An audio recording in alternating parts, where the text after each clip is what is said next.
Before we start, just a quick reminder. The views and content shared on this podcast are for entertainment purposes only and are not a substitute for professional advice. Please check the full disclaimer in the show notes for more information. Welcome to Self-Centered, the podcast that's all about you. We're your hosts. I'm Allie, a therapist and life coach. And I'm Katie, a fitness coach and personal trainer. We know what it's like to feel burnt out, taken for granted, and like your life revolves around everyone but yourself. By learning to trust yourself, prioritize your needs, and set healthy boundaries, we help you break free from guilt, overfunctioning, and toxic patterns that keep you stuck in relationships and a life that doesn't truly serve you. Join us each week as we dive into the tools, stories, and mindset shifts you need to create a life that centers you. Because being self-centered isn't selfish, it's essential. I'm so excited now. Okay, so this is an impromptu episode, everyone. I mean, we were planning on meeting to record, but we were not planning to record this episode. Or maybe we were. Katie was, but I wasn't. So we met and we started talking about what we were going to do. And then I was like, wait, what the fuck are we talking about? And then you were like, no, yeah, this is exactly what we were talking about. I was like, this is not how I understood it. This was the other thing. And then you were like, oh, wait, that's an idea. And so we decided that the other pieces that we were going to talk about today, we're going to talk about later. Yeah, exactly. So Katie and I, if we we're not on the same page at first, we can pretty quickly get on the same page, but we literally are still not on the same page. So we're going to get on the same page while we're talking this episode. So this is going to be an interesting one because we have such different experiences. Like I have thousands and thousands and thousands of hours of therapy under my belt. And so I do not know what people who have not been to therapy, what that's like. Yeah. And Katie is more connected to that, obviously, because she's not a therapist. And, you know, a lot of my friends are therapists because I went to grad school with them, you know, or undergrad. We were in psychology major together. So, yeah, this is going to be really fun and interesting. I'm the expert on being a not expert. This is so exciting. Totally.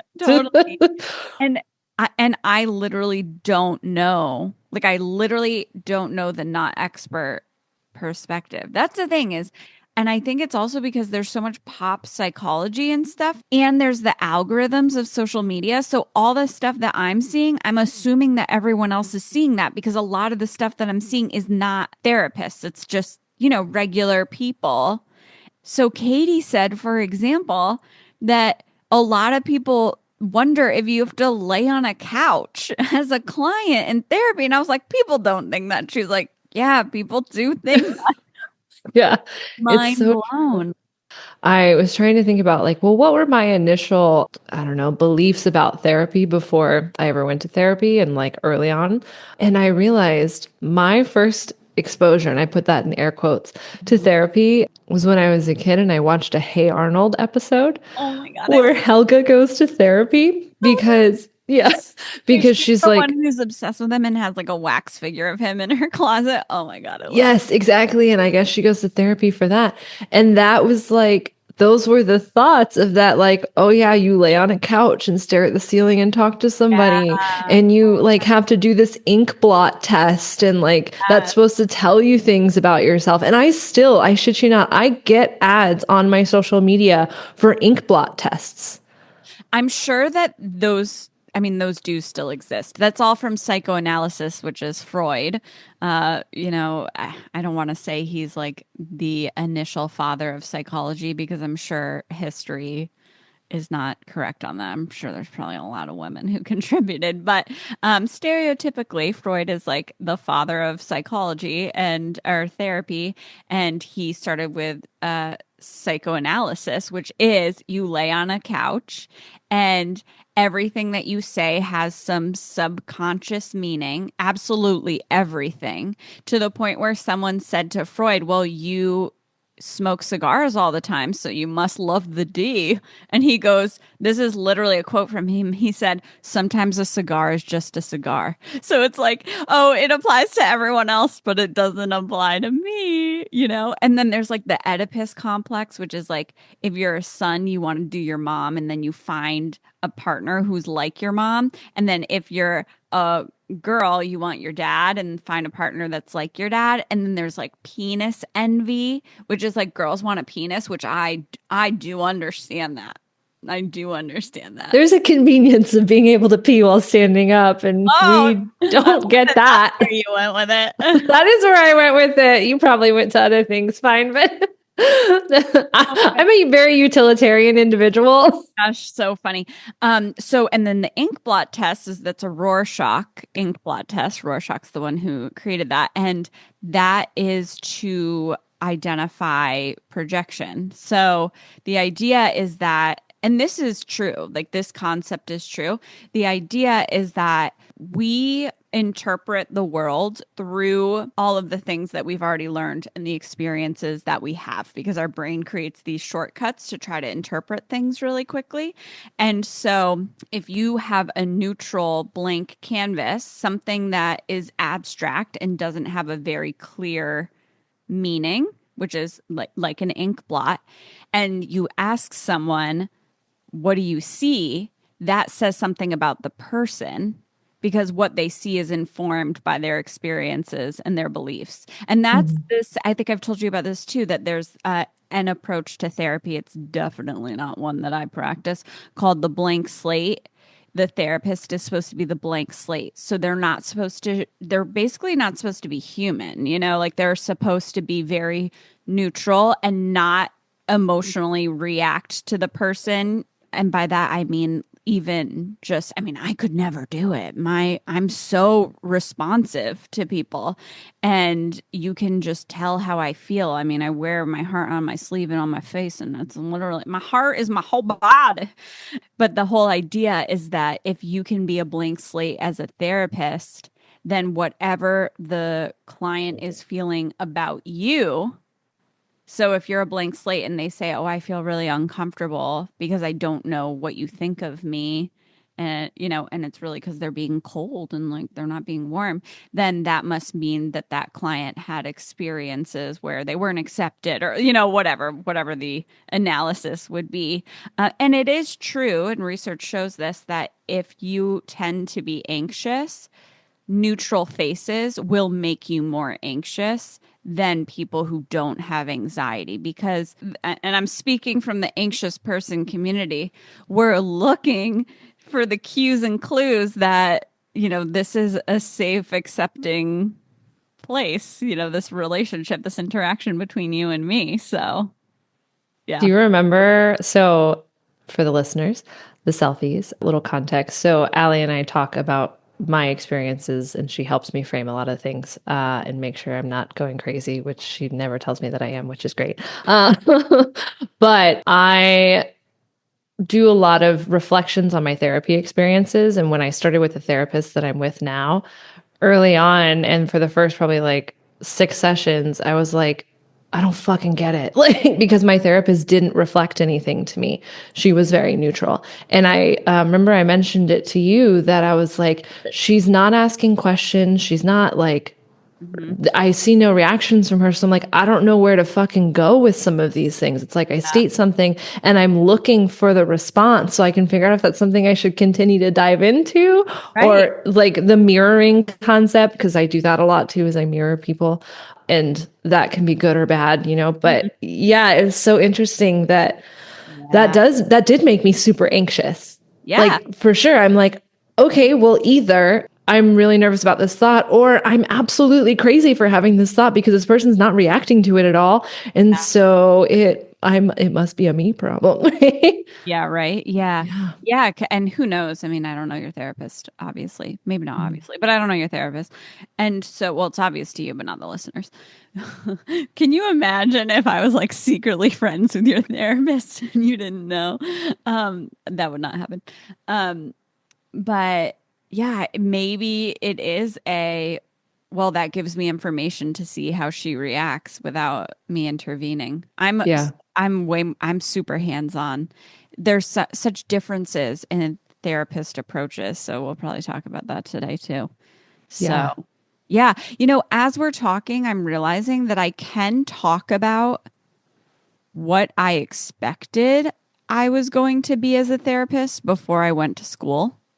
So I Mhm. did have some preconceived notions of what therapy was at some point. Yeah. And honestly, the majority of those are not true. So we could talk about that too.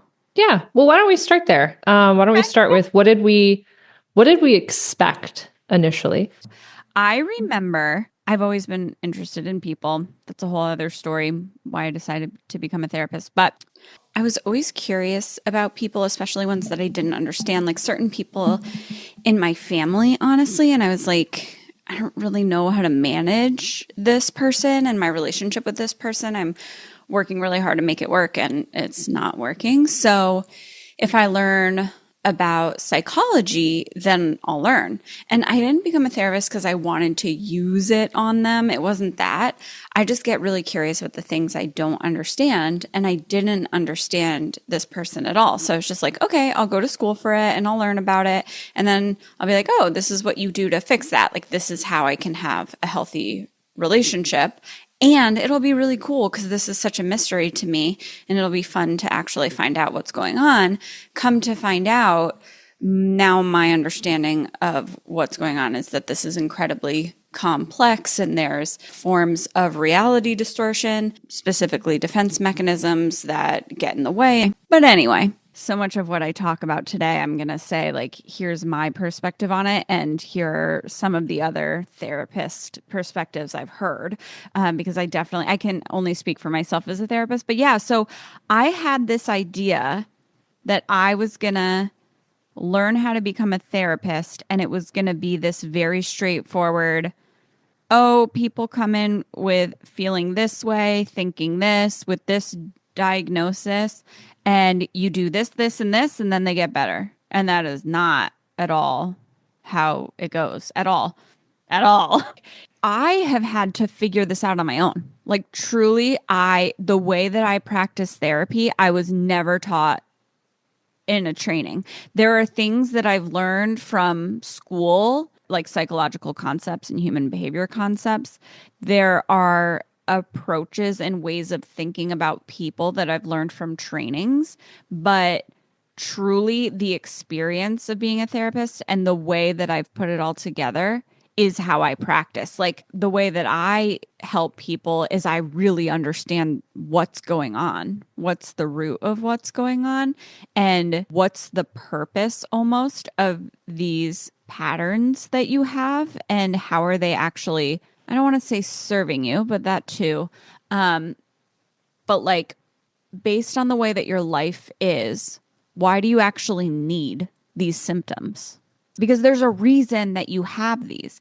And it's usually a combination of there are these experiences that I've had, and I'm still stuck in autopilot of what I learned from those experiences in terms of just knowledge about myself, about the world, about people, and the way that I need to behave and what I can expect. Yeah, so it's a combination of learning the knowledge, but then also these behaviors that have to engage in because of my life. So I'm doing a combination of teaching skills for how can you do things more effectively, or maybe there's a more effective way to meet that goal.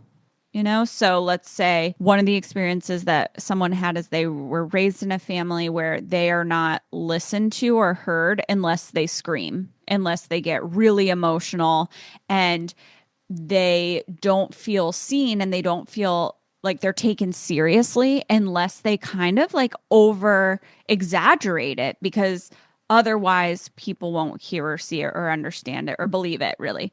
So now they're in this autopilot pattern of, well, now every time I communicate with anyone, I am melodramatic, basically.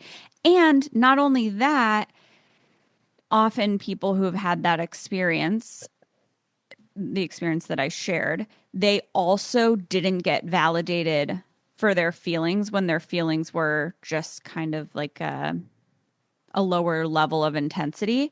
And Mhm. so they only got validated right when they expressed it more intensely, but also that person didn't internalize validation of their feelings because they didn't receive it.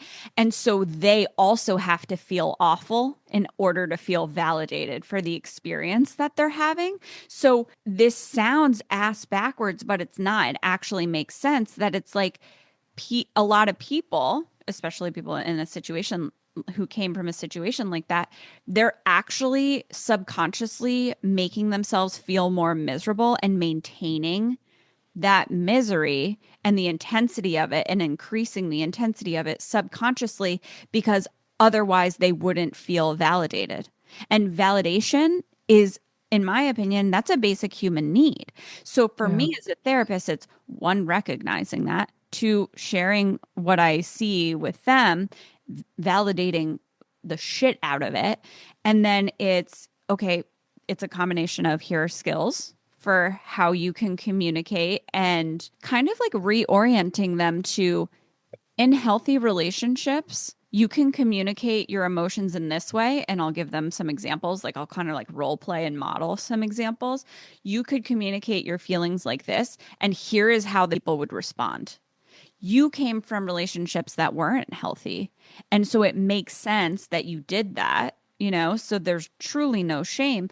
And you either don't need to do that anymore in the relationships you're in now because they're healthy, or you do still need to do that because your relationships aren't healthy. So then it moves into shit. We got some unhealthy relationships that we're in, which is where I found myself. I wasn't that example, but I did find myself in, you know, unhealthy relationships that mirrored the relationships I had when I was younger.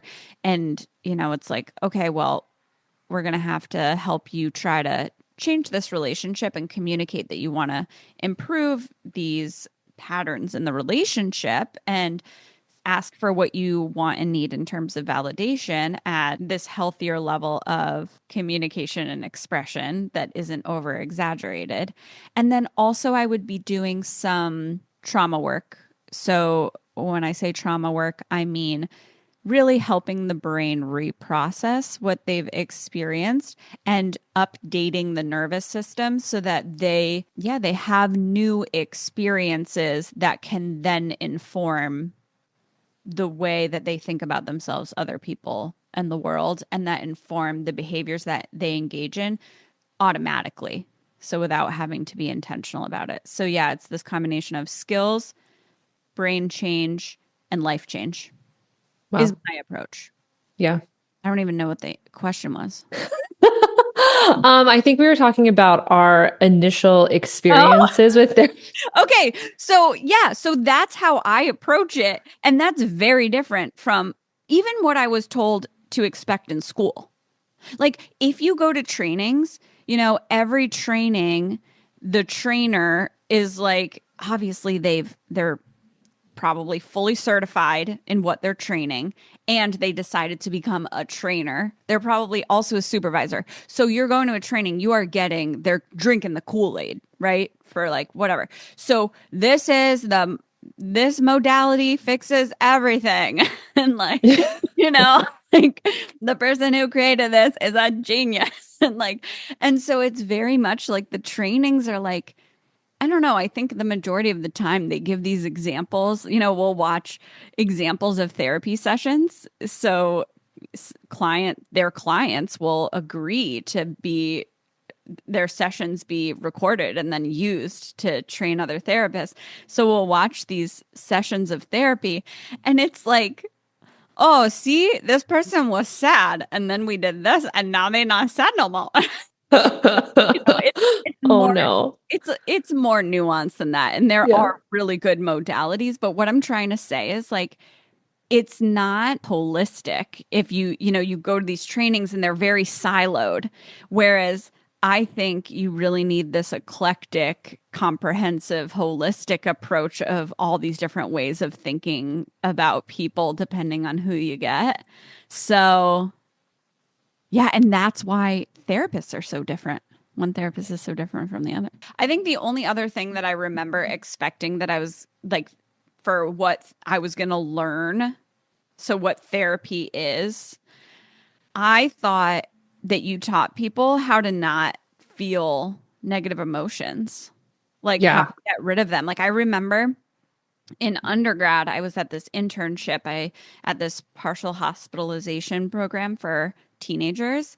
And I remember meeting with one of the teenagers one on one because she was having a really bad day week. And I remember because we had this list at that program of here are all these coping skills. And I went into that meeting with that list and they were like, I feel so depressed. I feel so sad. And I was like, okay, well, did you breathe? They're like, yeah, but it didn't work. And I was like, okay, did you go for a walk? Did you write a list of what you're grateful for? And I remember it was like, yeah, that doesn't work. That doesn't work. And I was like, we literally get through the whole list. And I was like, all right, well, I'm just the intern. So I'm going to go check in with a real therapist and then I'm going to follow up with you. And honestly, I think like when I went and talked to that real therapist, I think that the response was like, yes, we need to teach them how to learn to tolerate negative emotions to some extent, which is true. But I think they also, and I've heard this from a lot of therapists, unfortunately, but they said, but that client isn't going to get that much better anyway. So, and that I've heard that Oh, so many places where it's just like, well, there's a capacity on how much better they can get. And I'm like, dude, it reminds me of because I've had all these health issues that I have to fucking figure out because they can't. And so, you go to these doctor's appointments and they're like, oh, all your labs came back great and you're actually fine. And I'm like, oh, except that I'm not fine because I'm exhausted and I have migraines all the time and I like pee 50 times a day, and I'm bloated and et cetera, et cetera. And they're like, oh, okay, well, just let's follow up in 6 months and we'll do another round of blood tests. And I'm sure that in their meetings they're like, oh, there's only, some people just don't get better. We just got to maintain it. And it's like, I think it's like professionals, like healthcare or mental health care professionals just feel really uncomfortable. It's like really threatening to their ego to acknowledge that, like, I don't know. yeah. And when I don't know, I go and learn shit. Yep. So I Yeah. can't imagine not knowing and just being like, oh, well, I guess the people I work with aren't going to get better. Like, what? Yeah. Okay, to the most recent thing that you just said, the ego bit and like people not knowing things. There's so much power in saying I don't know. Mm-hmm. And I'm gonna research that and I'll get back to you. Like that like single-handedly changed my personal training business in terms of like people coming in with questions or like physical, limitations or whatnot. And they're like, what does this mean? I was like, I don't have the answer to that, but I will come back to you next session and I'll have an answer. And that helps you as a person grow and you as a professional grow for sure. That's way more trustworthy. I think a lot about how you create programs. You don't create, I mean, you do create workouts, but they're part of a program. Yeah. And they're informed by your understanding of how the person is functioning and imbalances and compensations. And it's really similar actually to the way that I think about therapy, Hmm. because you're like, how does this function? Like, Hmm. what is the purpose of this thing that I'm seeing? So, and then once you understand the purpose, it's like, okay, here's how I can help you. We have to strengthen here, we have to stretch here, or whatever. I mean, obviously, I don't know what I'm talking about, but You're um, on there's pieces that you're on the right track with. yeah. Some of the things they're saying are right. You get the overall gist. Yeah. So you create this program. And so it's like, I think there are so many personal trainers where it's like, yeah, you're going to get stronger and you're going to lose fat and you're going to have more energy. And that's great. And it's like, yeah, that's true. And a lot of times, like, you're harming yourself Hmm. because you have all these overcompensations and then you're just given like a workout plan that you use and then like, okay, well, now that's doubling down on whatever overcompensation is happening. And that same thing happens with therapy where it's like, oh, well, you're avoiding feeling these things and you came into me saying I want to feel better and I'm just basically teaching you to avoid, not in the short term, which I've said before, I'm all for temporary avoidance when it's intentional and you know how you're using it, but basically it's like no, we're actually just going to like bypass those feelings and that actually doesn't help someone in the long run. Yeah. Yeah. Yeah. So what that reminded me of was the second thing I was going to talk about, Okay. relative to something you said. So you mentioned the checklist that you came in as the intern. Oh yeah. So the checklist, that reminds me of today's modern personal development sphere. Hmm. And I think this is a why a lot of people might think they don't need therapy or why they wouldn't be able to benefit from therapy because they're doing all of this personal growth work. I was one of those people that you go through your checklist and you're like, oh, I have all these tools, but you don't know why you use the tools or what they're actually helping or addressing or like the underlying root, like you're talking about, for what's the purpose of the thing that caused you to need the tool in the first place. Whoa. And Yes. it's, Yes.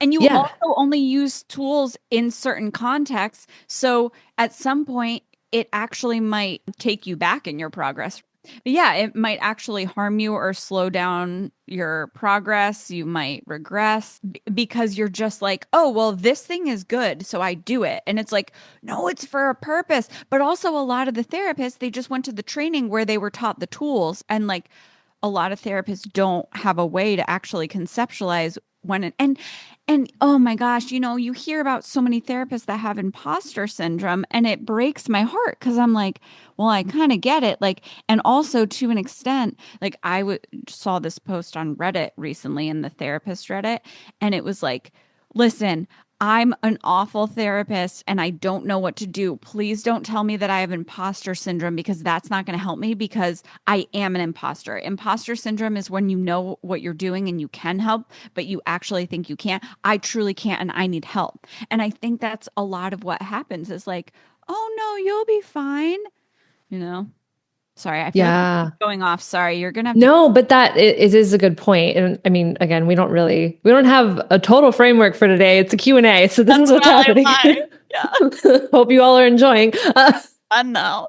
You're This might soothing. just be for Allie and me. I don't know. No, I think this will be helpful for a lot of people.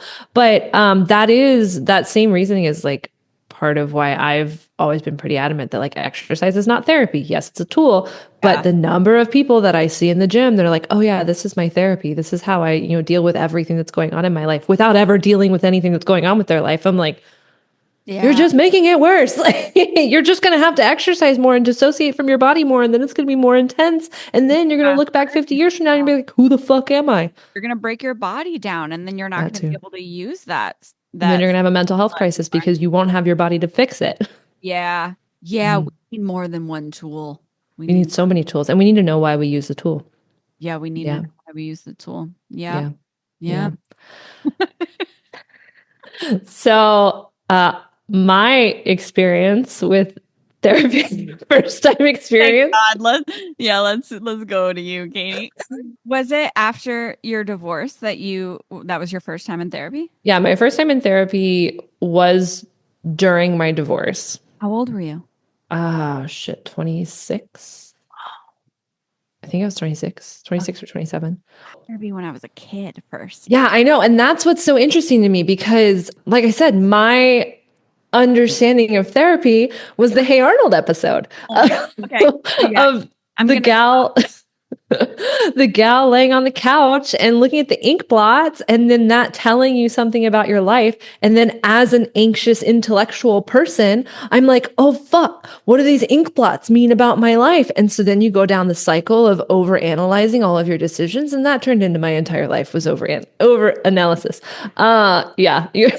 Allie has the sad cringe face on, like, oh no, this is a bummer.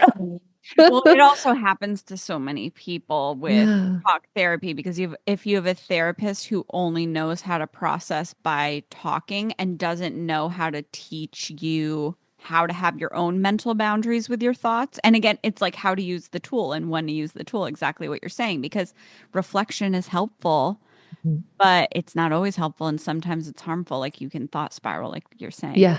I'm gonna Yeah. let Keep going. So guilty of thought spiraling. But yeah, so that was my experience. Or I'm sorry, not my experience, my understanding, perception, incorrect perception, but perception of therapy. So when my husband at the time and I were struggling, like a year before we got divorced, I had recognized some patterns in our relationship that were like, no bueno. And I've talked about this on previous episodes. I spent a lot of time in like the year and a half before even that moment working on myself and recognizing patterns in myself that were unhealthy. I did a lot of personal growth work, a lot of personal development, read all the books, followed all the self-help talks and whatnot, listened to the podcasts, and I worked on myself a lot and I did improve in a lot of things.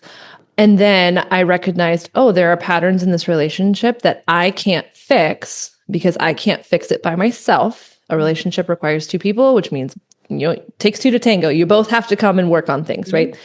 And they weren't getting better and they weren't things that I could change and they were negatively impacting myself and our relationship. So I had approached him and said, hey, we need therapy. We need couples counseling. I'm not going to go into exactly how that went down because that was not a fun experience, but we did end up eventually meeting with a therapist through his command. My ex was in the military. And most of that was actually for him because he was super shut down and disassociated because he had been, at the time we didn't know this, but he had a TBI that went undiagnosed, and TBI is a traumatic brain injury. Think of like multiple concussions in his case, repeated over and over, and he didn't recognize that they were happening. And then that also led to a bunch of physical health changes. But so we went to the therapist through his command, great guy. It was basically, you just walk in a room and you just talk to a dude. Like we did sit on a couch. We didn't lay on a couch though. Yeah, we did not lay on the couch though. And it was a chill environment. Like we, would just talk for a minute and just like, okay, how are things going? How's life? What's been going on? And unfortunately, my husband at the time, he could not contextualize or he couldn't say what was going on. He didn't have the words for anything. So I was only there really to frame like, hey, this is what's been happening. This is what I'm seeing. This is what we're concerned about. And try to start the conversation for them to be able to do anything with it because he just like couldn't get it. I think we did that maybe 3 times. Yeah. And then my husband stopped going because he couldn't make progress because he couldn't communicate anything. Yeah, and that's got to be really... For sure, yeah, it was super sad. So he stopped going, and fast forward about a year, I said, hey, I can't do this anymore. This is causing me too much harm. This relationship isn't healthy. I want a divorce. And so when I said that, he initially, accepted it. And then for various reasons, about a month later was like, actually, no, we need to work on things. I'm like, oh, that's only what I was asking for a year ago, but I'm past working on things. So we ended up going to couples counseling. I went solely for the sake of like, I know he needs support. Yeah. Right. Because of our previous experience. And this is going to be really hard. And I've already processed a lot of it, at least the loss of the relationship, because, my brain already went down that rabbit hole. That tends to be common for women, that we go down the thought process well before men tend to. So anywho, I didn't really have any expectations of what that would look like. I just figured, and also I was just so shut off because, again, that was a really unhealthy relationship. Mm-hmm. So by the time that we ended up going to couples therapy, I was just like, I'm ready to be out of this. Like I'm here only for the sake of checking a box for the next, month or whatnot. And we also sat on a couch there. Yeah. But it was a conversation about what are you experiencing? What are your expectations? What are the things that maybe led up to this that, created feelings that you've harbored and have informed how you feel and what your decisions are now. And he and I did that together for like a month and a half. Then the world shut down. Then COVID happened. That was awful. And then we transitioned to independent therapy. And that's when I really made a lot of new levels of progress because at that point, the therapist and I were able to work on parts work and like healing through a lot of the stuff that I didn't realize I needed help in healing through, because I had developed tools for managing my stress. I coined Yeah. it as stress, but really at the point, what that was okay, I was kind of cycling through PTSD. I didn't have words for it. I didn't know what that looked like or what that felt like. I just knew that it felt like my life was spiraling. Mhm. And I needed a way to be okay. And to some extent, it was like, okay, well, it makes sense that your life is spiraling because it literally is. I mean, that was, again, the whole world was shutting down. So, yeah, the world Yeah. is going crazy and like so many life changes. So, yeah, so I learned tools and I learned how to validate a little bit there and then left that because I had gotten better to the point of like, I wasn't seeing things that I like clearly needed help with Mhm. anymore. It was just like, yeah, life is good. I'm in a holding pattern is actually what I think it was. But I didn't necessarily know that there was like another level. It was just more of like, okay, well, this is, where I'm at. There's not much else that I feel we can work on. And then when I went back to therapy recently, and by recently, I think it's been like 6 months, 8 months. Yeah, I think Yeah, so. I think it's been 8 months, something like that. The reason, and I've always been very, since that experience, I've been very open to therapy. I think because I really did benefit so much from it when I worked with my last therapist. And so I was like, yeah, I think it's great. And I think it's something that I want in my life frequently. And even, when I got into a relationship again, I was like, if I ever get married again, the requirement is couples therapy from the get-go. Like Mhm. this just not because there's anything wrong, but because there's so much that you can learn about each other. Mhm. And that was part of our couples therapist's work as well, was he was talking about like these are things that you could do if you wanted to improve your relationship and if you wanted to like set a good foundation. But yeah, when I went back to therapy now, meaning 8 months ago, Mhm. it was because my panic attacks were getting really out of control. Yeah. And I wasn't able to manage that anymore. And I was like, okay, well, not only do I feel like I'm not surviving, I feel like I don't have a grasp on it, and the tools that I've had don't solve it anymore. Mhm. And I'm actually don't even feel empowered to use my tools that I have. So it was very debilitating. And so that's why I reached out for therapy, 8 months ago. And that was like a totally different experience because my previous therapist, like the conversation flowed easier. They asked a lot of questions. Mhm. This therapist did not ask a lot of questions and just kind of like let me guide the conversation. But again, like with PTSD, I didn't quite know what I needed to guide the conversation to initially. Yeah. We Yeah. eventually worked through that and figured out some pathways and did a lot of brain spotting. Mhm. That is still like a whole therapy modality that I understand it, I don't understand it.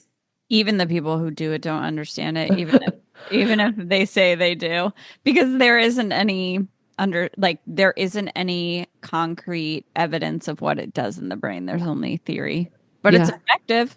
Yeah, it is effective. Can confirm, personally, can confirm. Um, but yeah, so the type of therapy that I've done recently is definitely more brain spotting, some talk therapy, definitely a lot of like feeling in your body. What does that feeling in your body tell you? And then gaze spotting. That's still like that changed my life when I understood it. I was like, oh, fuck. Yeah. It's kind of like a window to your soul, is what it felt like. But yeah, I think with a good therapist, it's very dynamic. It's hard. I can see why you would struggle to say like what it looks like Mhm. because it does look different for every person. A good therapist would be able to adapt their modalities to the person that they have in front of them. Yes. And I think as someone who's not, a professional in the field, but I think having multiple modalities under your belt Mhm. is something that you should look for in a therapist Mhm. because that's the only way that they can grow with you. Is if all they have is like, we joke about it from time to time, but like if all they had was CBT, which, do you want to give a description of CBT for those of us who? Sure. Yeah. CBT is cognitive behavior therapy, and cognitive means related to thoughts. So cognitions are thoughts. And it's all about identifying your thoughts and changing your thoughts so you can turn that frown upside down. Hmm. And it can be helpful, and I do use it. So you can identify the distortions in your thinking. So these ways that our brain uses shortcuts to interpret things and then doesn't get it. It's not accurate. And the whole idea is that the way that we interpret a situation or the experiences in our lives is what leads to the way that we feel, and that the way that we feel then influences our behavior. So if we want to change how we feel and we want to change our behavior, then we have to change the way that we're thinking and the way that we're interpreting. Obviously, it is helpful to not get it twisted. If you got it twisted, then untwist it, right? So CBT can be really helpful with, well, is that really true? Or could we look at this in another way? We often have a double standard between the way that we think about ourselves and the way we think about other people. So would you say this to a friend if they were in that situation? No, you'd probably be a lot nicer to them. You're probably being really hard on yourself, you know? So CBT can be helpful, but it's limited. Hmm. Yeah, yeah. And I think that sums that up perfectly. And I think when you find a therapist who has multiple tools, there tends to be a lot of new levels that you can work on within yourself. It's not like I've noticed, at least, that I went in for one thing. You know, when I started working with my current therapist, I went in to address the panic attacks Mhm. and to resolve those. And we did. And a lot of the triggers have been resolved. Now there's patterns that have become more clear in my life that led me to circumstances that led to Mhm. becoming abused. Like, not that I want to say that that was my fault, but Yeah. behaviors happened that led up to that. And I could have intervened. And now I know how to advocate for myself and those behaviors that are warning signs. And Right. so it's kind of like now it's shifted of before it was working on the PTSD. Now we're working on, okay, how do you protect yourself and advocate for yourself? And how do you live through anxiety? And how do you let the anxiety inform you to certain things? And how do you inform the anxiety? Love it. Yeah, for most people, they come into therapy to work on one thing, and then it does uncover a lot of things that they didn't realize. Same for me as a client of therapy. I mean, I go to therapy when I'm in the eye of the storm, and so I can't see it from that greater perspective, and I don't have clarity. I'm just kind of overwhelmed with it. Or even if I'm not overwhelmed, it's more just like, what the heck just happened? So, my most recent relationship, I still haven't really fully figured that out. I've never actually been more confused about a relationship after the fact. And every other person I've ever been with romantically, I've been on good terms with after. And this is the first time that hasn't been the case. So it's just very shocking to me. So that's an example of something that I would go to therapy for, and I have gone to therapy for, and I will continue going to therapy for.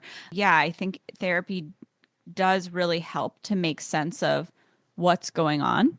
Hmm. And a therapist can also point out some of the things that you have blind spots around. And that's so helpful. Yeah.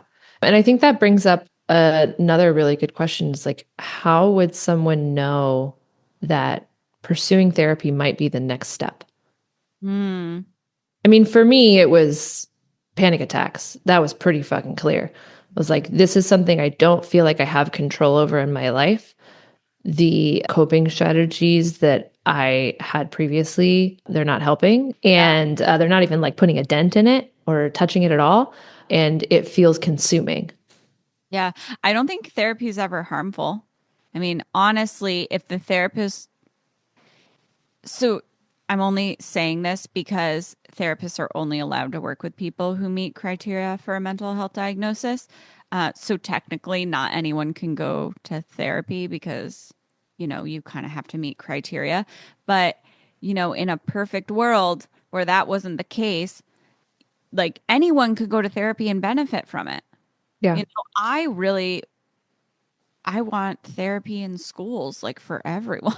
Like, Yeah. 'cause it's like having someone, it's like a mentor, a guide, a place to reflect and learn about yourself and yeah, just make sense of things and grow and learn skills. And in my opinion, and my field would not agree with this, right? So I'm speaking from personal place as Allie, not Allie the therapist, but everyone would be better off if we all had a therapist our whole lives. Like Yeah. like literally someone dedicated to yeah, working through this stuff. And also not only that, like it's a time and place where you are regularly meeting with someone. Like, even if that therapist isn't the best therapist ever, as long as they're not like harmful, it is a place where for an hour a week, you are thinking about and talking about what you're going through. And do I personally think and talk about what I'm going through? Yeah, I mean, Katie knows that. I talk to Katie a lot about this stuff. And it's so different doing that with a therapist because it's like, it isn't your friend. It's someone who is literally there specifically to help you. They made this their life's work and they know something about helping you. And hopefully, over time, you're building on what you're learning and your relationship with the therapist, you're getting more comfortable so you can work through more things.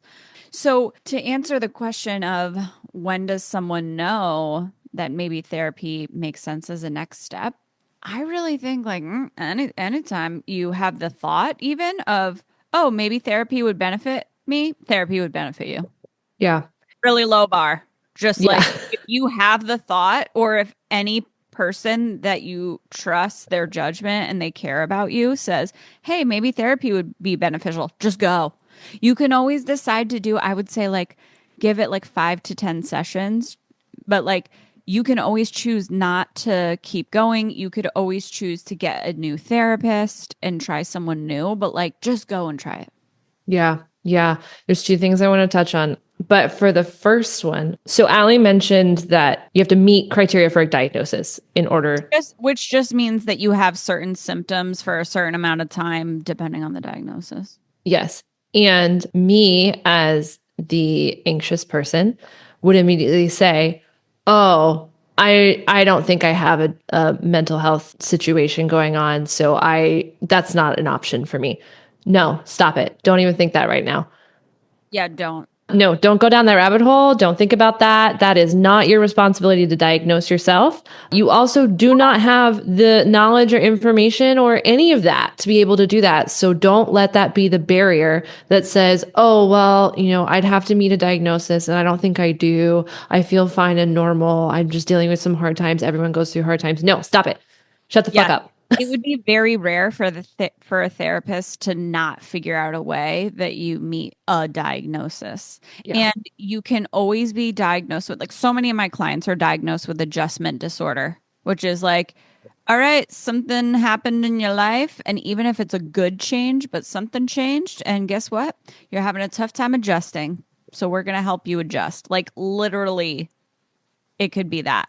So yeah, everyone goes through hard times, and you're going through a hard time adjusting, and we Yeah. can help you. Yes, definitely, definitely.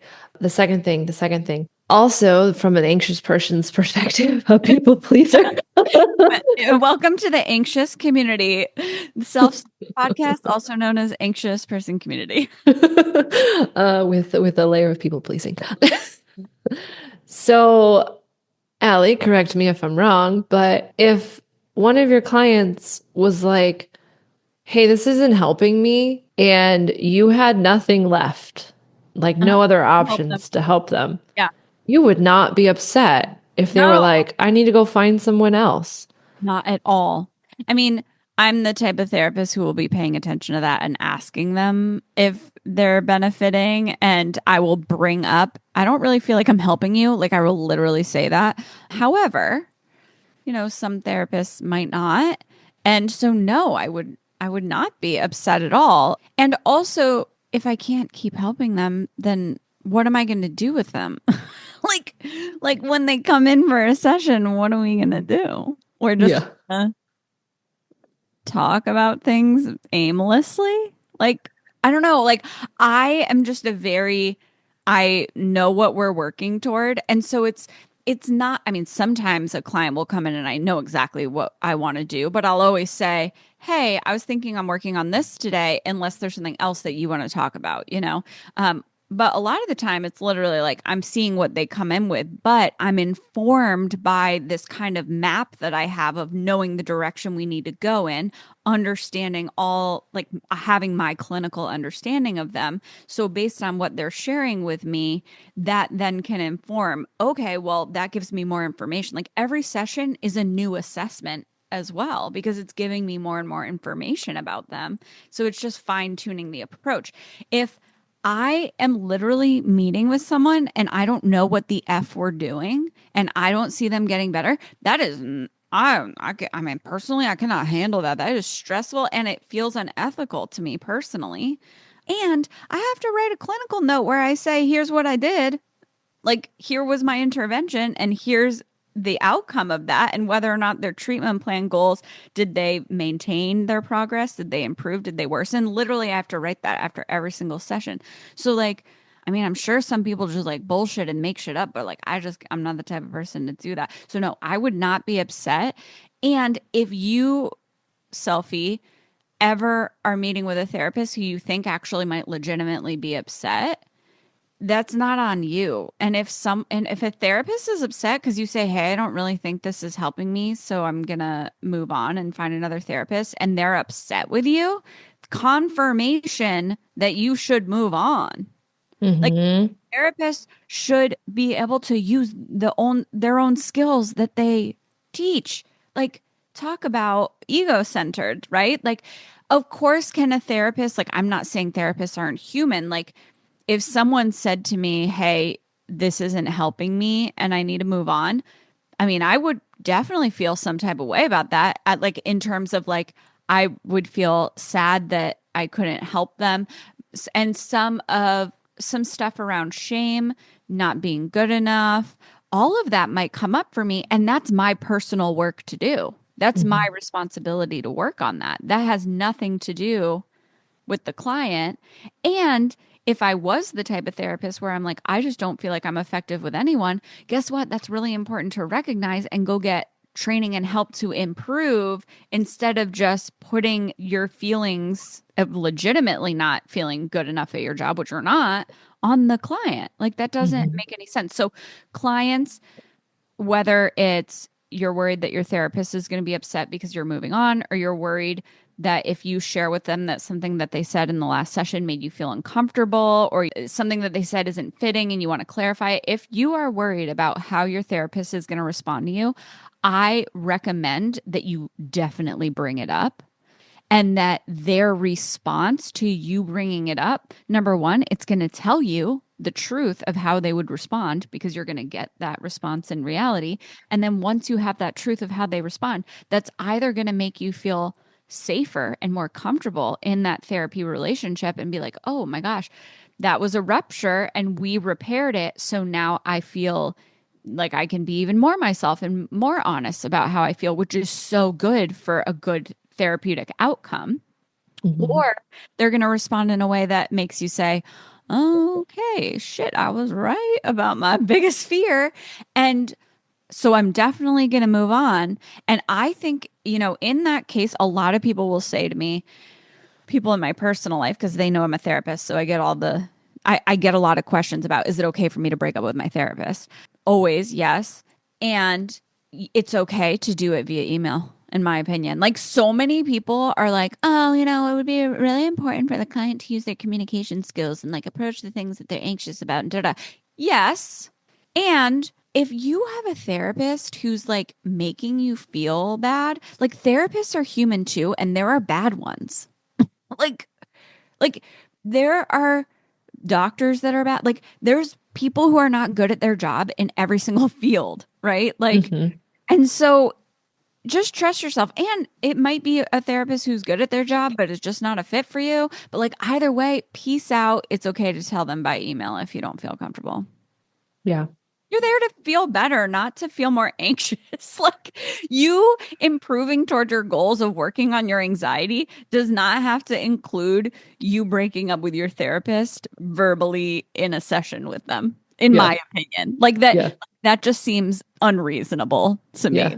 It's not really the point, you know? Plus, if you're breaking up with your therapist and you're anxious about it, you don't yet have a new therapist that can then help you talk through that. Yeah, just email them. Yeah. Love that. Okay, that was a long answer. No, it's great. Do we have any immediate questions on the forefront before we look over our ChatGPT question? Oh, thank God. All right, we'll try to wrap this up. This is what happens when we don't have guardrails. Because usually, Katie and I, before we record, we meet right before it, and we're like, okay, this is how we're going to organize it. And we just realize we are not on the same page. So we're like, all right, we're going to do a question and answer, which is why we're all over the place. But I think it's good. Go ahead, I Katie. think it is good too. So for context, everyone, we we realized we didn't really have a framework. So we asked ChatGPT, what are some common questions and concerns that people have about therapy if they've never been to therapy before? Good ones, but you have one you want to The share? one that I think we should touch on, because it's a question I have too, actually, Oh, okay. is what's the difference between a therapist, psychologist, and psychiatrist? Oh, And dang.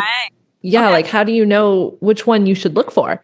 Oh my gosh, such a good question. That was something that I was so confused about when I was trying to figure out like where do I go for grad school? I was like, wait, there are there's clinical social workers who can be therapists, which is me. There's licensed mental health counselors.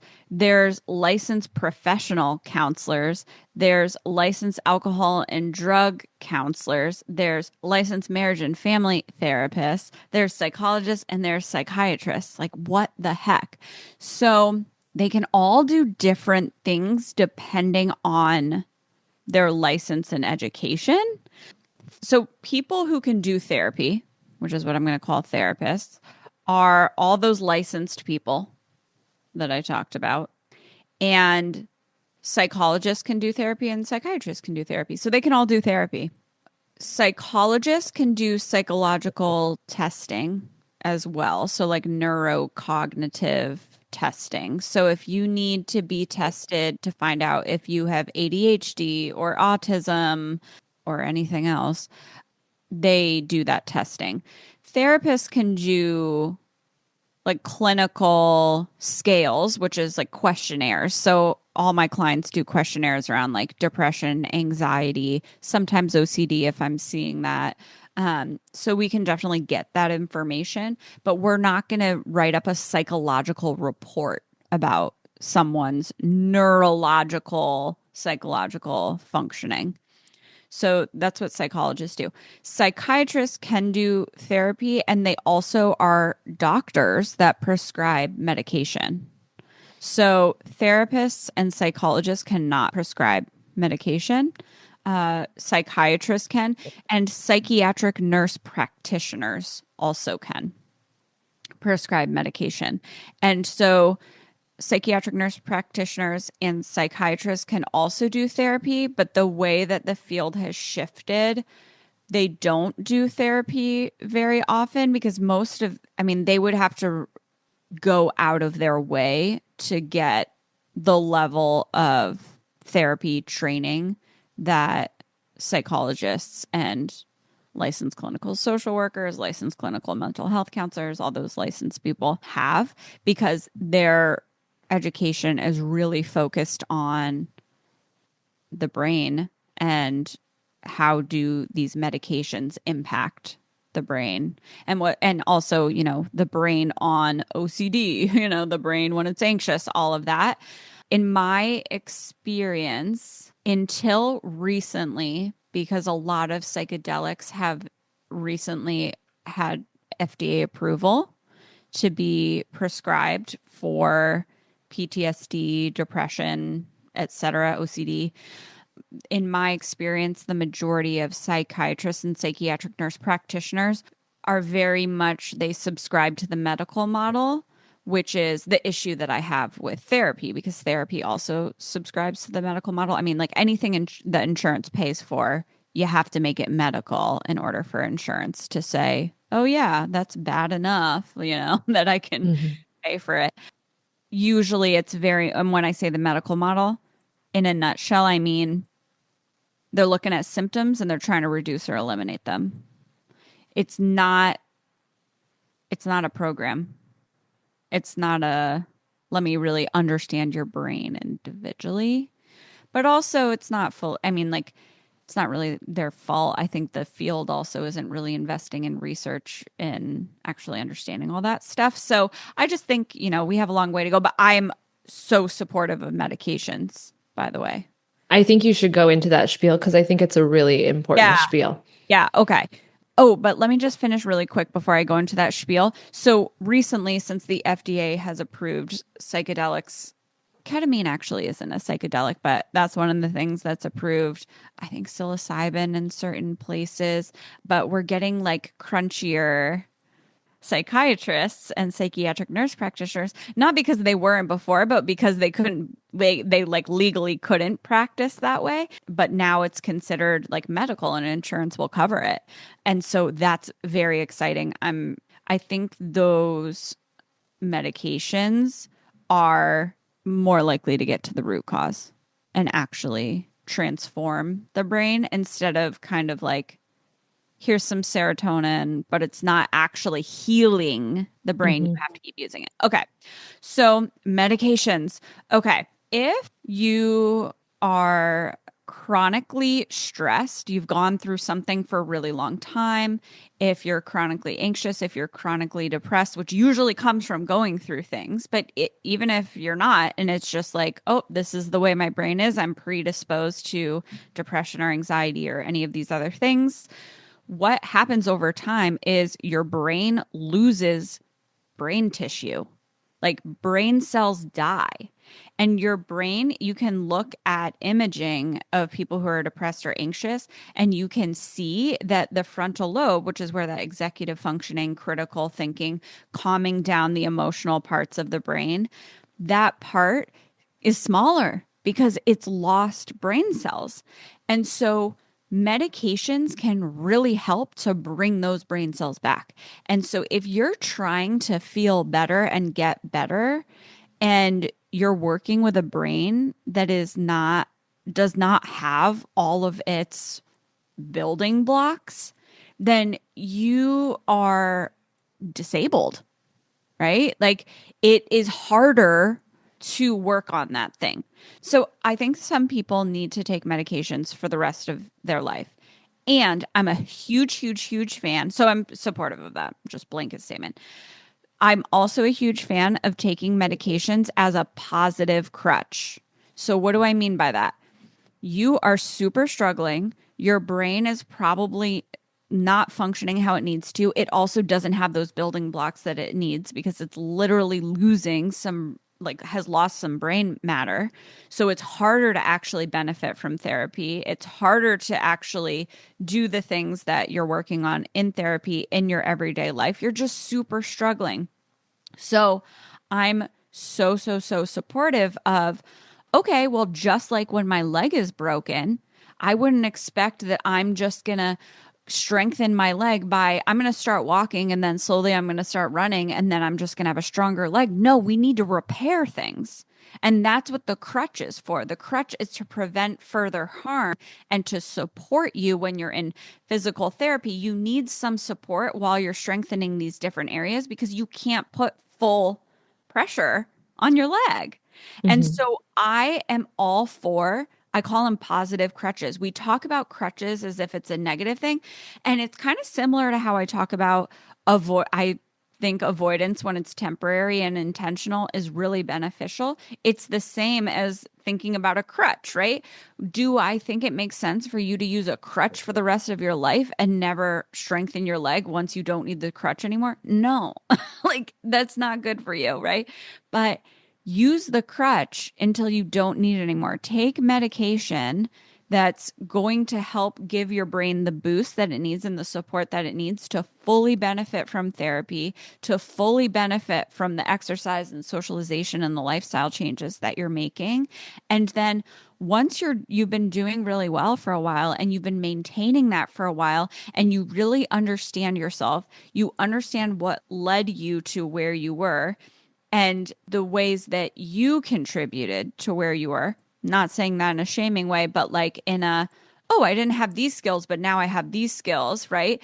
Then you might think about, okay, I'm going to go off of the medication. and see how it goes. And if you go off the medication and you're like, you know what, I think I'm a lifer, go back on the medication. Or so many people that I've worked with, done the spiel with them because a lot of people are like against medication. And I don't like force anyone, but I do give the spiel.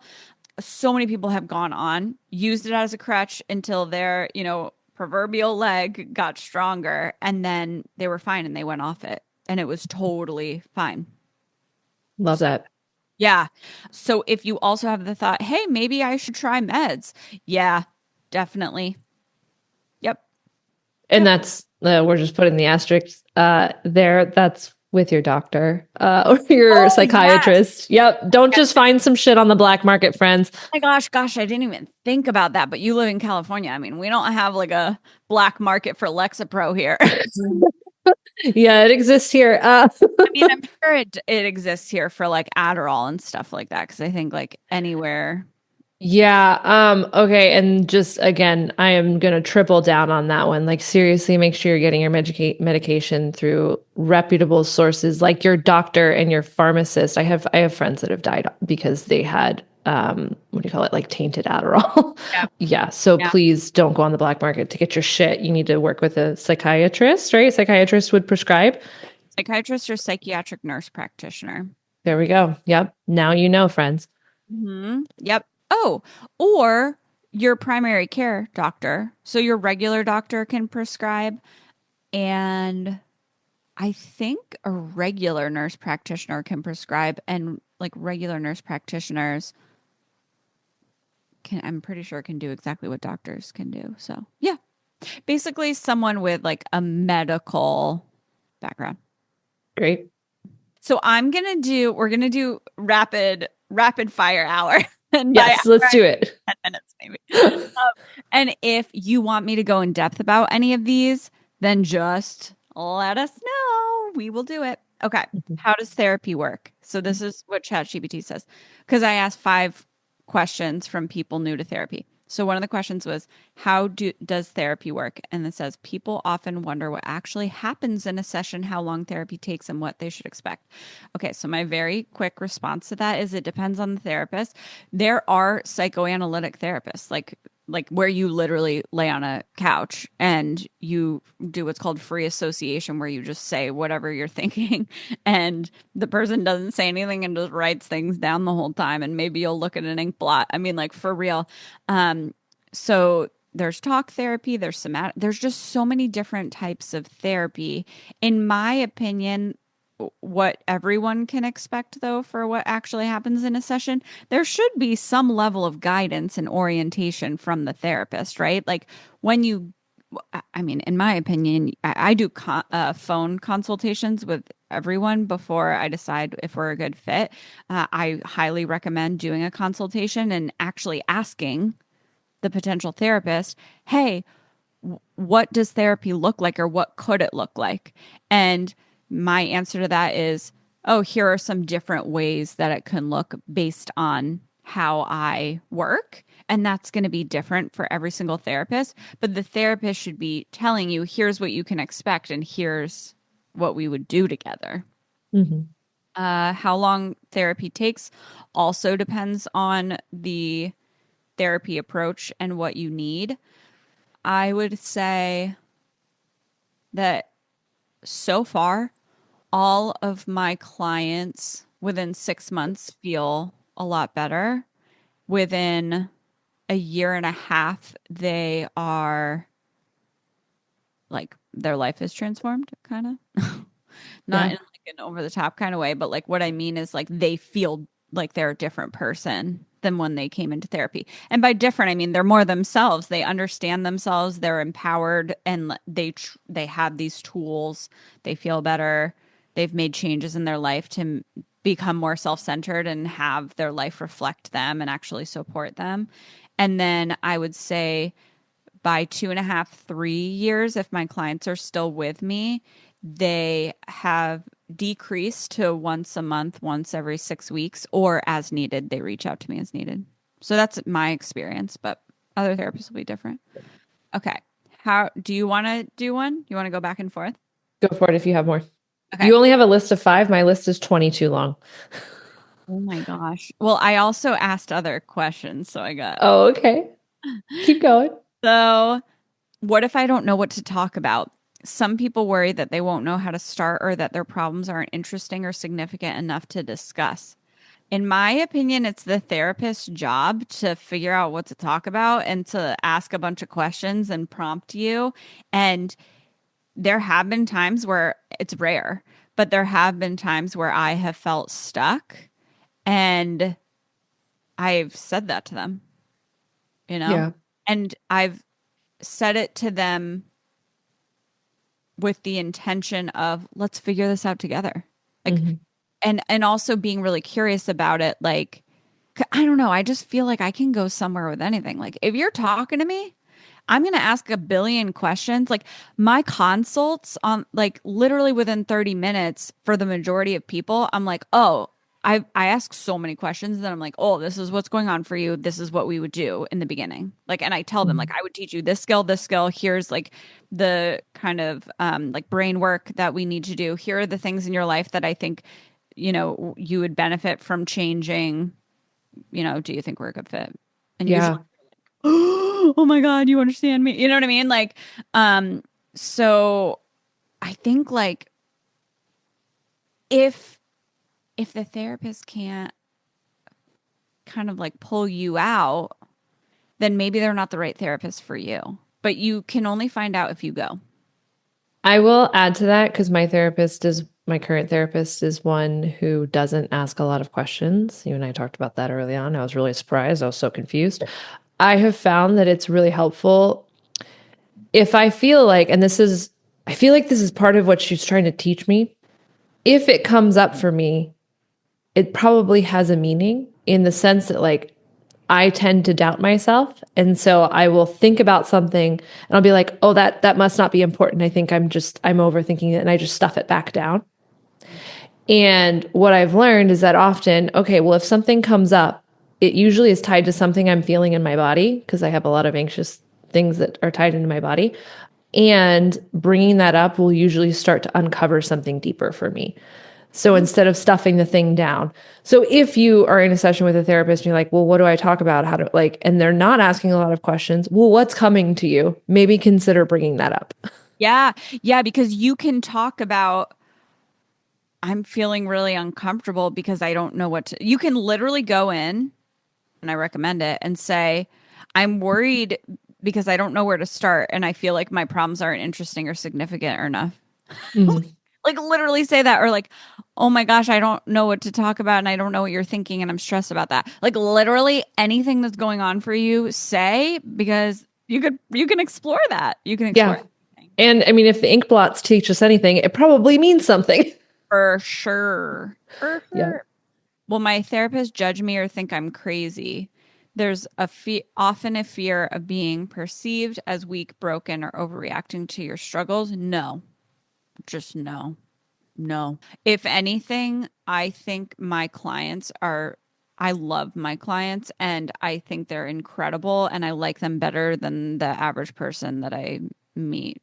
Like, I'm so glad I'm a therapist because otherwise I wouldn't enjoy hanging out with people as much, you know? Like, meaning that, well, I'm very picky about who I hang out with in my personal life, but I love meeting with my clients. No, you've been through some shit.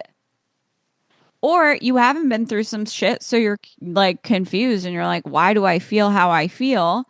And maybe it's just that like you never learned skills for dealing with like how humans feel. Like we all feel sad sometimes, we all feel anxious sometimes. And if you don't have the skills for understanding that or like how to deal with that because you weren't taught those things, like the majority of us learn those kind of through osmosis if we were raised in a home with parents or caretakers who do know how to regulate their emotions and communicate and like be in secure relationships. And so it's you experience that and it's kind of like cultural immersion where you just soak it up as a kid and you just learn it without even realizing it and you just feel fine. But if you didn't get that, then you're probably just like a normal human who just like didn't get the kind of like life skills and understanding that you needed. So Yeah.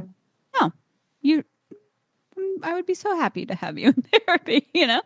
Um, how do I find the right therapist for me? How do you choose a therapist? What to look for? Whether you should pick based on specialties, personality, or therapeutic approach. Okay. So, to some extent, you're going to have to date therapists. So, to find the right fit, um, a lot of people need to look around a bunch. I mean, I'll tell you what I look for and the type of therapist that I try to be, but like everyone's different. But I really think somatic work, so related to feeling your feelings in your body, parts work. Um, and I think I've given terms for that on other You podcasts. have. Yeah. Yeah. We went through so many terms on another episode. Okay, so we're just going to link the episode where we talked about the terms below because I'm trying to do the rapid response. Okay, but what to look for? So in my opinion, for me, I need to work with someone who's authentic and they need to be themselves. Like I cannot work with someone who's going to come in acting like I'm a little lab rat. Like they have to be human with me and it has to be really obvious that they like me. That's important to me. They need to want to understand me, like, Okay. and be actively trying to figure me out. And through my sessions with them, I need for them to teach me stuff. Like, I need to learn things about myself. I need to feel safe with them. I need it to be non judgmental. And yeah, their personality doesn't have to be, the same as mine or anything like that. But it does need to be one where they're like authentic and warm. Yeah, that's what's important to me. Yeah. No blank slates. Okay. Do you have any rapid? How do you feel about therapy in person versus online? Oh, okay. So before the pandemic, I had never done therapy online. And then the pandemic hit and we were remote. Like literally, it was like one day we were there and they're like, take your computer, take everything home. You're not coming back for a while.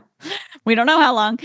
And at the time, I was working in an intensive outpatient and partial hospitalization program for adults, and the majority of them were suicidal.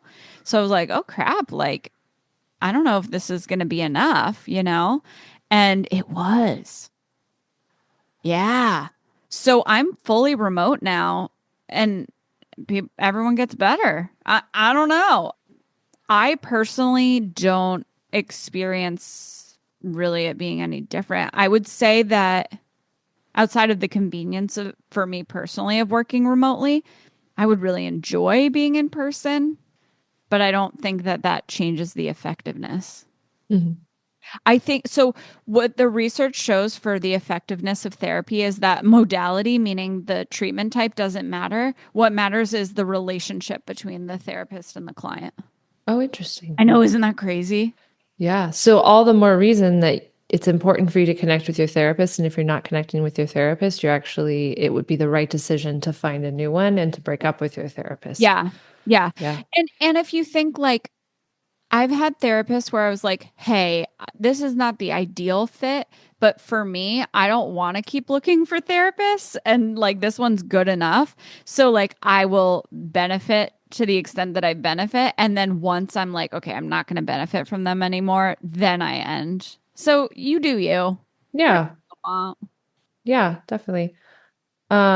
There was, also regarding how someone finds a therapist. Oh yeah. You've talked about Psychology Today, right?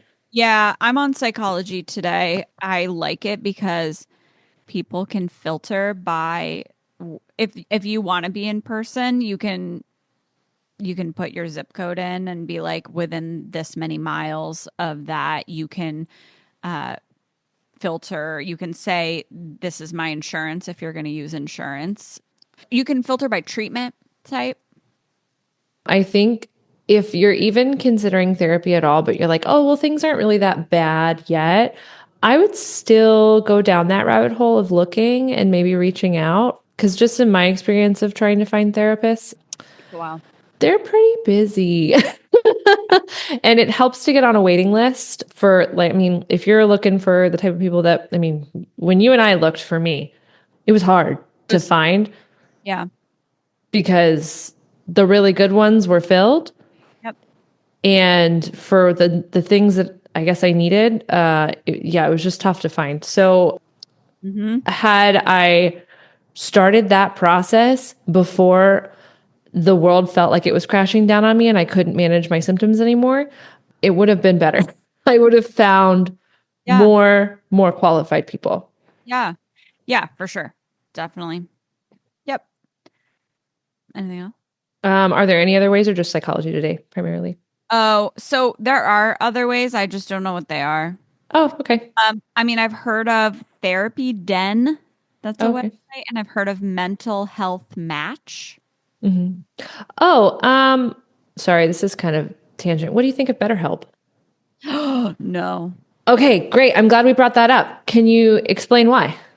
Yeah. So BetterHelp, I've just heard horror stories from therapists who work for BetterHelp and clients who Oh. went to BetterHelp. So on the therapist side, they're really not paid enough at all. They're totally exploited.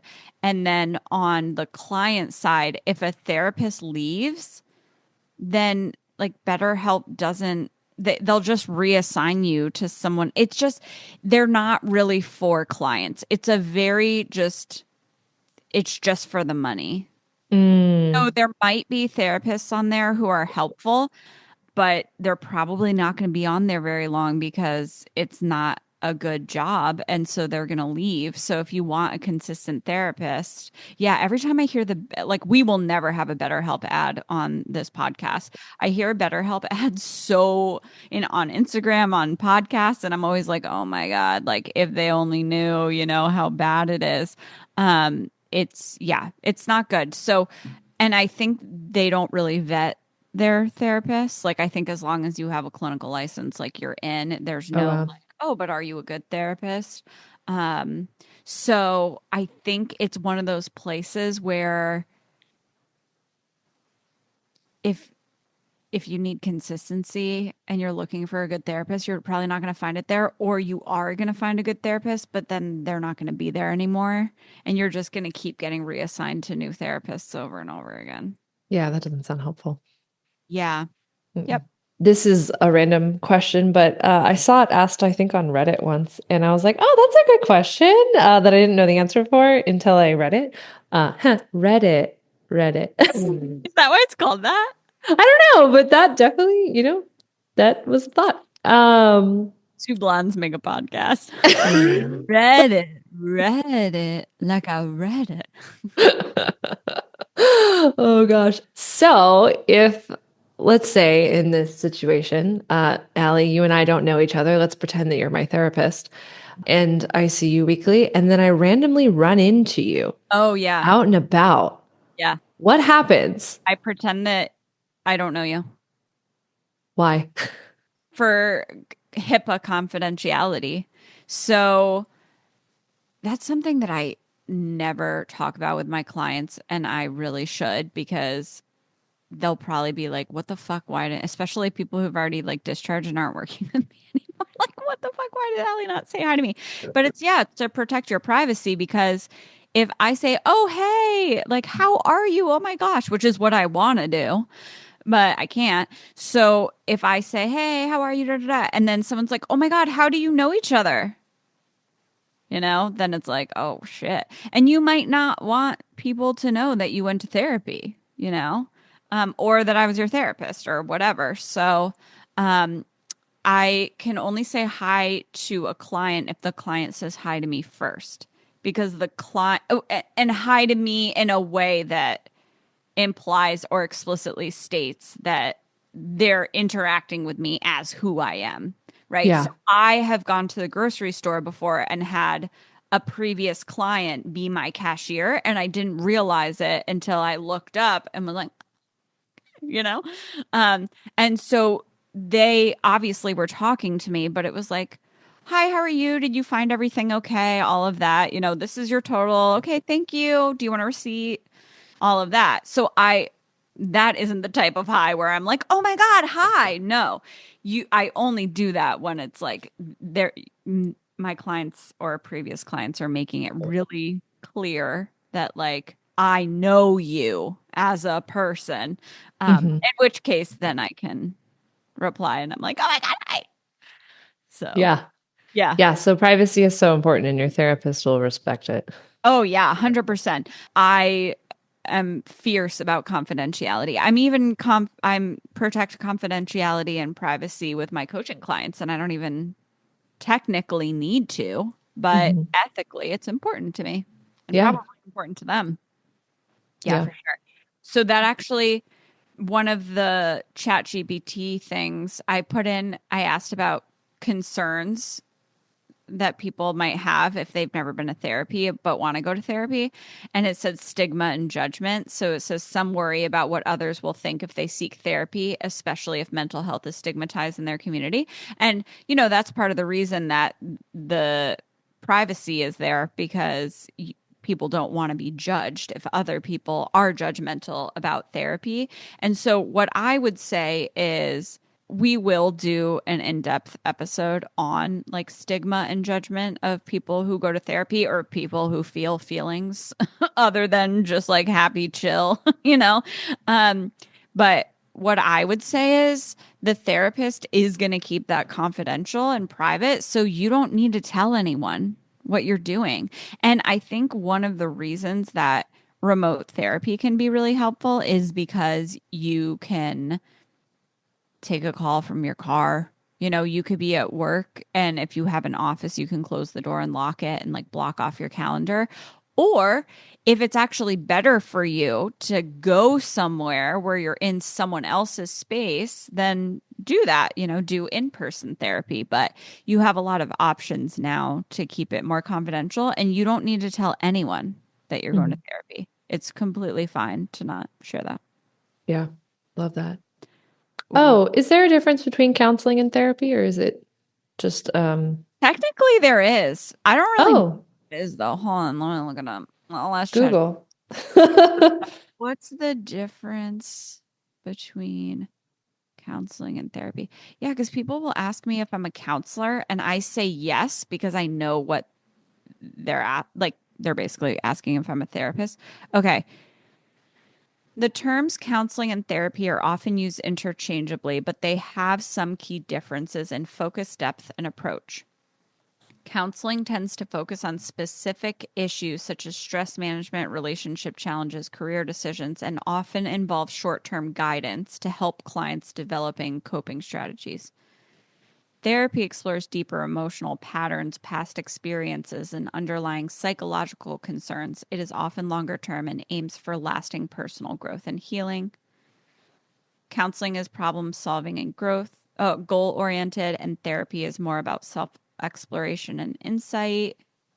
Oh, both counselors and therapists can be licensed professionals, but counselors may have a background in guidance counseling, school counseling, or mental health counseling. So, a guidance counselor isn't a therapist, and a school counselor isn't a therapist. So, yeah, that makes sense. So, it seems like counseling is like therapy light, Yeah. is what I'm getting from this. Yeah. Helping with one specific thing in this one specific moment. Yeah, and it's kind of like band-aids a little bit or like tools, but not necessarily the like program or like the like going deep and figuring out the way that you function and what's the root of the problem. It's kind of like, oh, you have a cut, like here's some ointment and a band-aid. Yeah. Yeah. Yeah. And like maybe you need to not be running around in this dangerous place where you got the cut, like that kind of thing. Yeah. Okay. This is a couple reasons that people might resist going to therapy. Says many unconsciously resist therapy because they fear having to confront painful realities or make uncomfortable life changes. So legit. And I still recommend going to therapy in that case because you can work on that in therapy. Like Yeah. literally, I have a client right now who is like, I know I need to be here. I know I need therapy, but I'm so terrified of going deeper. There's certain words I don't use with her. Like there's certain things we don't reference. Like that's the whole idea of meet them where they're at. That's something that therapists are taught is like meet the client where they are. Don't force them, or have some preconceived notion where you're like, this is what has to happen. And so, what I want to say to you as the listener is to trust yourself in terms of how far or deep you can go right now. We actually do not want you to get overwhelmed to the point where you're like, I'm never going to therapy again. But not only that, it's not helpful for you. Like, you're not going to benefit from that. It's okay to be uncomfortable, but we don't want you to be past the edge, Hmm. right? And so trust where your edge is and let yourself stay within that. I would also say when you're in therapy and you say to them, hey, I am really scared of confronting these things and making these life changes, and I don't even want to tell you what they are. Like, I don't even want to tell you these are the things that I'm scared to confront and these are the things that I'm scared to change. I don't even want to like say it out loud or acknowledge it, because like I'm still like in denial to an extent, and I need to be in denial for a little longer, but I know I need to be here. As a therapist, the way that I would deal with that is I would be like, I'm so glad you know that about yourself. We are not going to push you.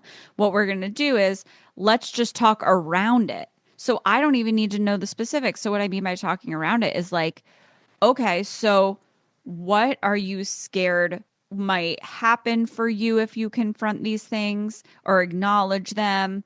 What makes you scared to make these life changes? And you can talk in general for your responses. Like, you don't have to tell me specifically, but a client might respond to that with something like, I don't know if I can handle the feelings.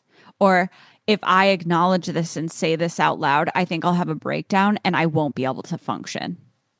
And it's like, okay, so if you think that you will lose yourself and you're going to lose your functioning and you're going to break down, well, let me teach you some skills. Let's actually focus on how do we help you manage emotions? Like, let's bring some of this down with just skills. So I don't even have to know anything. I'm literally just teaching you tools.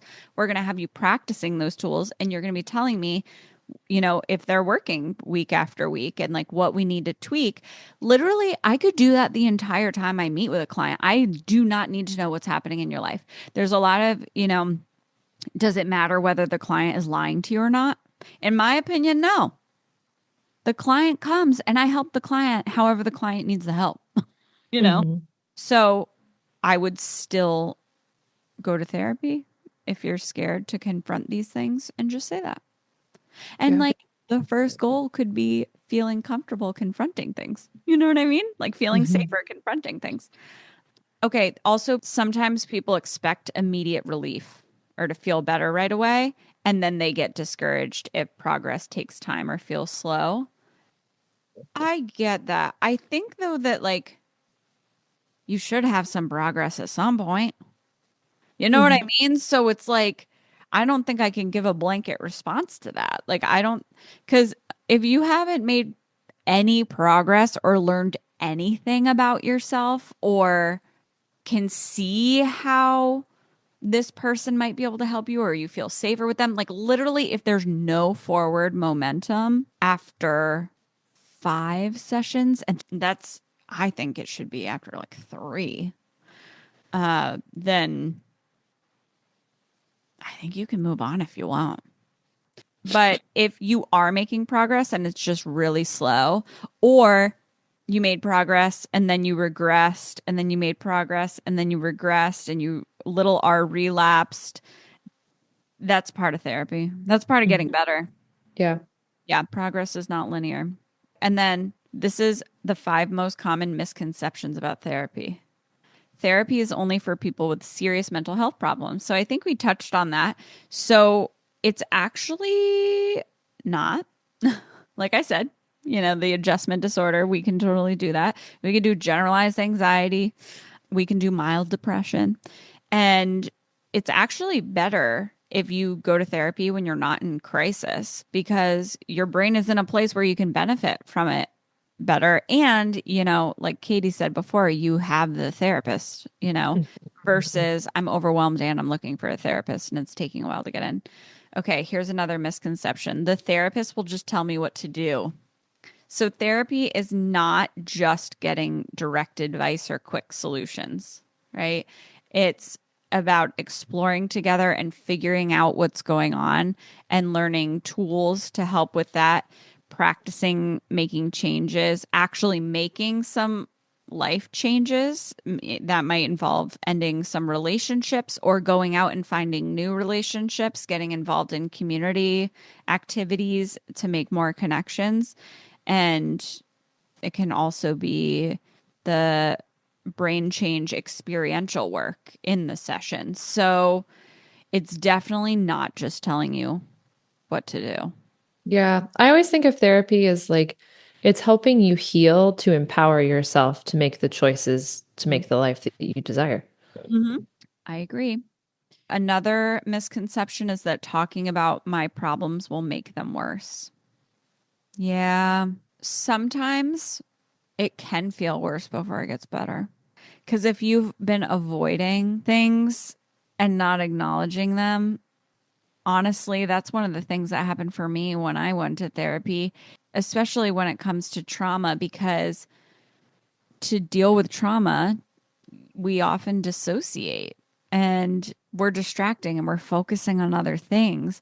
And so, when eventually, at some point in therapy, once we're ready for it, we actually focus on that thing and then feel that thing. And yeah, I mean, so much comes up. And personally, the way I described it was it feels like I woke up to a nightmare, except the nightmare is reality. Because it's like, oh my God, that's what happened. Like, because when you're dissociated, you don't fully, I mean, what dissociation is you're not fully present with what's happening. And that's a protection in the moment. But in order to heal, you do need to, come back. And that doesn't mean that you re experience what happened, but it is that you get in touch with what's happening for you right now in the moment. And when you really get in touch with that, sometimes things do come up from the past, or you're experiencing what you're experiencing now, informed by the past. Like what from the past is still present, is a better way to say that. And as hard as it was to be like, oh my gosh, this is real and this is awful, that this is and was real, this trauma. At the same time, it created so much compassion for myself, and it really helped me become more self centered and form a loving relationship with myself. And it changed all my relationships. It made all my relationships healthier because we can't selectively dissociate. And so when we numb ourselves to certain things that are painful, we're also numbing ourselves to the things that can feel good. And we don't get the information that we need from those painful things that we've been through. And some of that information is warning signs. Some Yeah. of that, some of that information is like, here are the red flags so that you can actually protect yourself in the future. And so a lot of people are, if they don't do the work yet, they're dissociated and they're super anxious, but then accidentally they keep ending up in unsafe situations and they don't know why. And it's because your instincts are injured. And to get your instincts back, you have to come to back to real life and reality. Whew. I know that one's tough. Anything that you want to say about that? No, I do think it's true though. Can confirm that there are moments where it gets worse before it gets better because it's like at least for me there have been some things where it's like the veil is pulled off and I'm like, Yes. oh, fuck. Yes. And I can empathize with the perspective of I'm not ready to deal with this thing yet. I need to be in a holding pattern. And it does make it that much harder once I know Mm-hmm. what's causing me harm Mm-hmm. and I'm choosing not to do anything about it yet. Mm-hmm. That's Mm-hmm. a really hard place to be in. You use that time to build the skills, though, and the tools to come out of it. Yeah. It's harder, but you can hold it better. I don't think a therapist should have you go there until you're ready.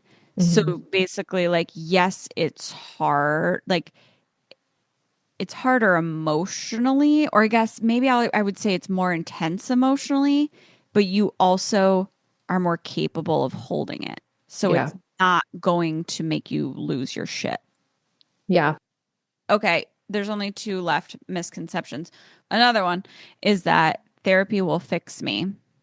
And so what I will say to that is you're not broken. Oh, I love that.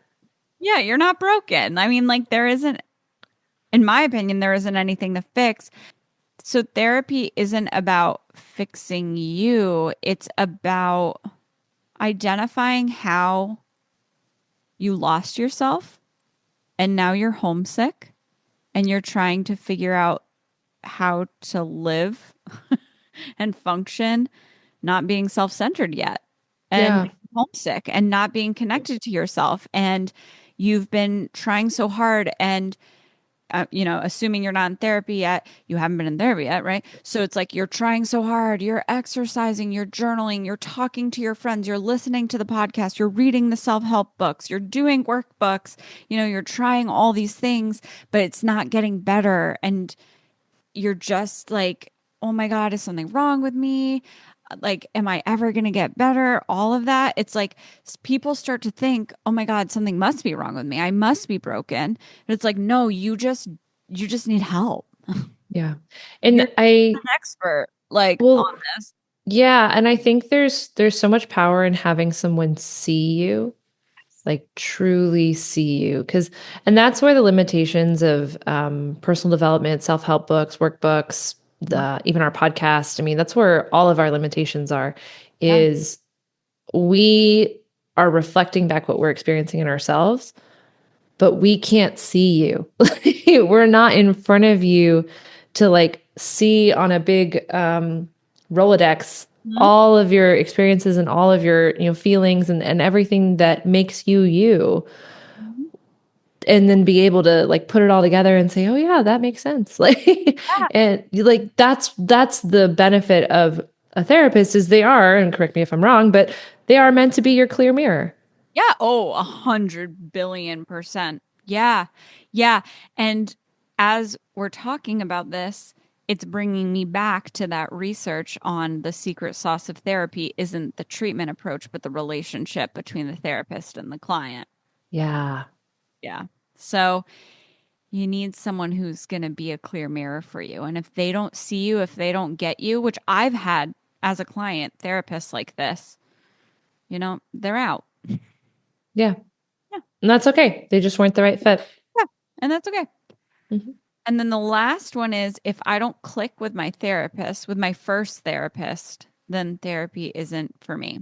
So some people assume that if they don't feel an immediate connection with their therapist, then therapy itself isn't helpful, rather than recognizing that finding the right therapist can take time. Yes. So, yeah, you just have to find the right fit. So keep looking. I will very quickly just tell a little story of when I was at that intensive outpatient and partial hospitalization program at a hospital working with mostly people who are suicidal. That program is known in the state as, we are referred to as miracle workers. Like literally, like some clients of that program will call into radio stations around the state and they will talk about the program and how it changed their lives because they say, I want you, if you're struggling, I want you to go. Kind of one of those, I feel so much better. I want everyone else to have this. And they'll say they're miracle workers. It's incredible, all this stuff. And that for me felt like a lot of pressure. Um, Oh. but it also, in my opinion, working with people who are suicidal, and literally a lot of them did attempt, before they came to us. And a lot of them, honestly, the majority of them had very bad experiences in therapy. They had been forced to go to inpatient psychiatry and had bad experiences. They'd worked with crisis workers and had bad experiences. And I felt like we are literally their last hope because we are, other than inpatient, which inpatient is like a holding cell so that you don't hurt yourself while the doctors prescribe you meds to try to get you well enough that you can function not being in a holding cell, basically. Mhm. And so we are the highest level of care that is not inpatient, where you can go home, and it's voluntary. And so many of the patients would come to us and be like, "You're miracle workers. You're my last chance. If this doesn't work, then my case is hopeless." So I was like, "Oh my God." And it was hard because there were therapists there that weren't good therapists. And there were patients there that were saying to their therapist, like, this isn't working for me. And the therapist reacting out of ego and just telling the clients, well, the reason you're not getting better is because you're not using the skills. And that's unacceptable. So the reason that I'm sharing this with the selfies is because I want you all to know, again, therapists are human and fallible, and there are therapists who aren't good therapists. And I'm not saying that because I'm trying to shit on therapists. I'm saying that because it could save a life. Yeah. And you need to trust yourself if it's not working, and trust in therapy. And just know that if it's not working, it's not because you're hopeless. Hmm. Promise you, it's not because you're hopeless. I promise you. Like, I have seen patients who are like catatonic, meaning that they're just like, they have no facial expression. It's kind of like if someone were in a coma, except they're awake and walking around. Like, there's nothing there. And because they're so depressed, and that's a physical brain issue too. And they did electroconvulsive therapy, which isn't as scary as it sounds.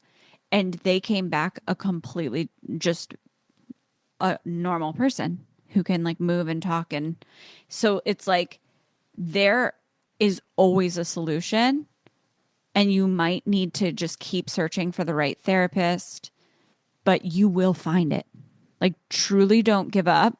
Do not give up. Use crisis. Like, if you're really, really, really struggling and it's life or death, like, use crisis services.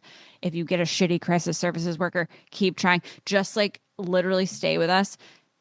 It can get better. And a lot of the times, especially for people who are like that level of crisis, there are things going on in your life that isn't working, right? Like, we also need to change your life to create a life worth living. So I just want to validate that this is not like my goal for you, and my hope for you is not, oh, it'll get better because you're going to get better at coping with being miserable. No, we will change things. Like, if you need to reach out to us and you're like, Allie, here's the situation, like, where do I go? I will literally look into, like, okay, what area do you live in? Like, where do you go to get like a case manager who can help you navigate the system where you are, Like, Yeah. yeah. So I just want to say that it can get better. You just have to not give up. And Yeah. even if it means like not giving up means like I'm depressed and like taking a nap and like heating up frozen food, that's fine. Hmm. But don't give up. Yeah. I'm so glad you brought that up. Even myself, like within the last 6 months while I was in therapy, that crossed my mind as well. That was like before we really dove into, when we were going through the brain spotting, before we dove into like the trauma situation. That was one of the things that came up for me that I was like really stuck on, is like I was fearful that I couldn't be helped. And that was the exact same thing that my therapist said. She's like, I've never met someone who can't be helped. Yeah. There is a solution, and we will find it. Mhm. You just gotta continue on. Yeah. Yeah. And I felt that way. And I was very Yeah. at the time that I felt that way. I was scared that I was like, am I going to get better? Like, I don't know if I can try, like, because I think it's easy to be like, it gets better, it's fine. But like, a lot of people say that who don't fucking know what you're going through. Right. And I feel like people say that again, just talking about the tools, not seeing the person, like going through the checklist of like, oh, these Yes, things help you. It's like, that's not the totally. whole And picture. also not seeing that there's a lot of like, we're living in dystopian times. Yeah. There is really big shit. Fuck, man. Like, so if someone's like, it'll get better, like, it's fine. It's like, okay, well, like, have you experienced anything negative in your life? Like, how can I trust you? But I just remember being like, I don't know if I can even, like, my brain can recover from this. I don't know if I'll get back my cognitive functioning. But I am. I'm better. And you can go look up post-traumatic growth. It's a thing. It's been researched and it's real. I mean, I feel, yeah. I mean, I would not want to go through that again and like have that level of brain functioning again. However, me now and me 6 months from now and a year from now and 5 years from now is so much fucking better than me before. Yeah. Because I'm self-centered now. Like truly, that's what it is. That's Yeah. literally, I mean, what a great way to end. But it's true. That's literally why I'm so much better. Because like going through all that made me see like here are all the ways I'm not self-centered. Here's how much it hurt me to not be self-centered. And then here's how I can be self-centered and heal from not being that way. So now Yeah. I'm teaching you. I love it. Aw. Hopefully this isn't 5 hours long. Oh, it's almost 2, but it's a great It episode. is. I'm glad we did this. Me too. Yeah, it's like the what is the opposite of the best laid plans? The best impromptu. Splatter paints. Love your brain. Yeah, it's a Jackson Pollock. He was like the guy who just threw that paint canvas. I could never do that. Oh my God. That would be so much to clean up. Anyway, all right. Go to therapy. We love you. Send us your questions. We'll go in depth with anything you want. Bye. Bye. Peace. Thanks for joining us today. We hope you've enjoyed this episode. Follow us on Instagram at selfcentered.pod or connect with us at selfcenteredthepod@gmail.com. Stay self-centered, and we'll see you next week. Bye. Peace.